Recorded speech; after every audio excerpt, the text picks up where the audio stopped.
2000, 3000, 4000, এতগুলো টাকা ঈদ সালামি পাইছোস, আমারও কিছু টাকা দে। 5000। কি রে শ্যাম, কয় টাকা ঈদ সালামি পাইছোস? টাকা তো দেখলাম ভালোই গন্ধছস, মারে দে, নইলে টাকাগুলো হারায় যাবো, মায়ের কাছে রেখে দেই, দে টাকা। আচ্ছা, আমি যখন চাবো তখন কিন্তু আমার আবার দিবা কয়ে দিলাম।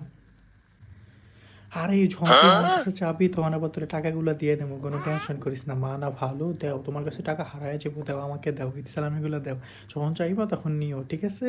দিস না, দিস না, টাকা দিস না। আমার কিন্তু লাগবে, আমি কিন্তু নতুন পিস্তল কিনবো, দিবা কইলাম। আচ্ছা, নাও, নাও, দাও, ধন্যবাদ। এই টাকা আর চাইস? হাই, সেই টাকা আর পাওয়া। কিরে, তুই কয় টাকা সালামি পাইছস? তোর টাকাগুলোও দে। গরিব মানুষ, বাসায় থাই 3 বেলায় খাই, এই তো আবার ঈদ সালামে।